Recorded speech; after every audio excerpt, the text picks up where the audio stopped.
back to the second part of our Creating Positive Memories course.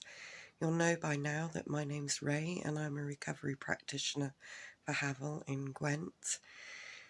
Hopefully you'll have seen the first video and you'll have got yourself a book, a notebook or a scrapbook, and you'll have seen the video talking about how positivity and happiness is good for our well-being, our mental and our physical health. And hopefully you'll have started thinking about what makes you happy and either thinking about or recording what's been making you smile or cheering you up or making you happy through the last few weeks in lockdown.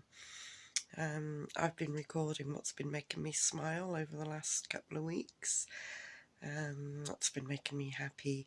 Well, I've had starling fledglings and sparrow fledglings coming into my garden, and it's been lovely watching them being fed in the garden.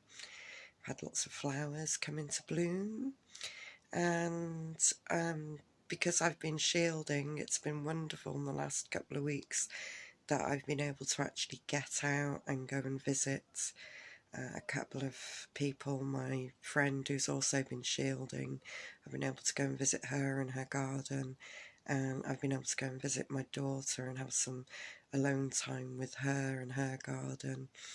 So yeah, there's been a couple of things that have really picked me up and made me smile. I hope you've been able to find something that's made you smile as well, and of course recorded them in your book. Many people will tell you that focusing on our own happiness is selfish and self-centered.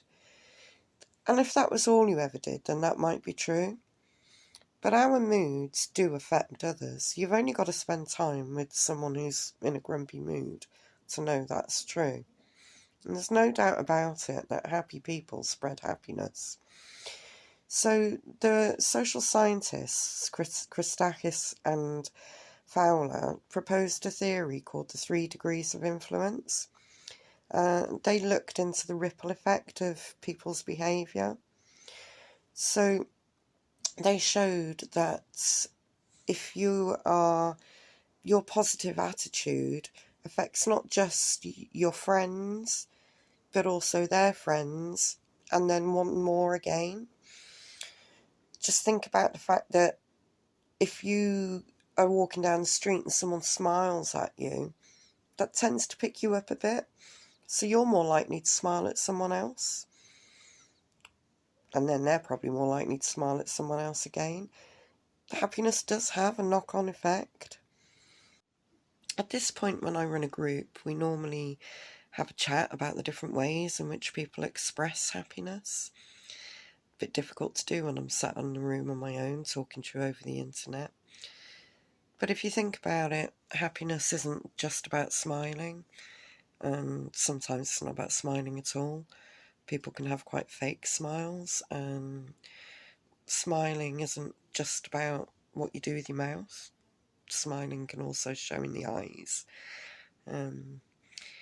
But yeah, quite often it's about body language, what you do with your body. It's about your tone of voice. Facial expressions, very important. Posture. Actions. All sorts of different things. And what we do in our groups normally at this point is have a look through old magazines or go through the internet for pictures of people smiling, showing happiness, and quite often cut those pictures out and decorate our books with them, because of that knock-on effect, really. Happiness breeds happiness, so it's good to see people that are happy. Another thing that we do is take photographs of people smiling and stick those in our books. So feel free to do that, obviously, and put those in your own book. Take pictures of yourself, take pictures of your family, you know, have nice happy pictures, or look back through old pictures and stick pictures of people smiling in your book, or of yourself smiling. It's good to have those happy faces around. But what I really wanted to talk to you about today is the link between well-being and gratitude. Because studies show that those people who focus on things they're grateful for each day have a 25% increase in their well-being, as opposed to those people who concentrate on things that have gone wrong with their day. But of course the human brain is hardwired to focus on the negative things that have happened, because that's what we learn by. We never tend to put our hand in the fire twice. And when we're depressed or going through trauma, it's even harder for us to focus on the positive things in life. But even when life is at its bleakest, there's usually something, some tiny thing even, that we have to be grateful for. Sometimes we just have to search that little bit harder, and we need to remind ourselves of it as regularly as we possibly can. So what I want us to do this week in our books, as well as keeping up with our diaries and our what we have to smile about this week, we keep that going all the time, is to write a separate page, put at the top things I have to be grateful for, and I want a list of exactly that, things you have to be grateful for. And you can keep adding to that list and try and think outside the box, maybe, or a little bit deeper. So, for some of us, we might be grateful for our families. Some of us won't be, without a doubt. And if you are putting family and friends, stick photographs in there. When we talk about this in class or in groups,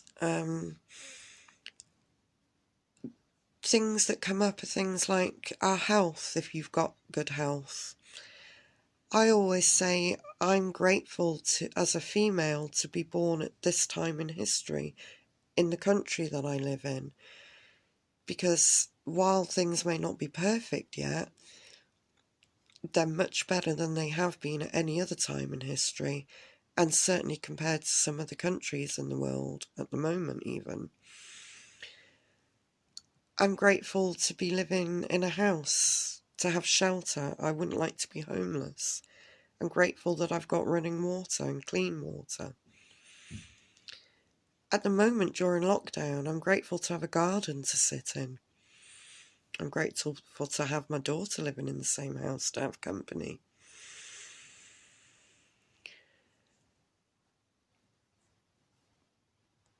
Have a think, keep adding, and put as many pictures as you can in there to remind yourself visually of those things that you're grateful for. And then you can look back at that every day to remind yourself and just of those things that you're grateful for, and hopefully that will start having an effect on your daily well-being. And of course, don't forget to keep adding to that daily diary of things that are making you smile.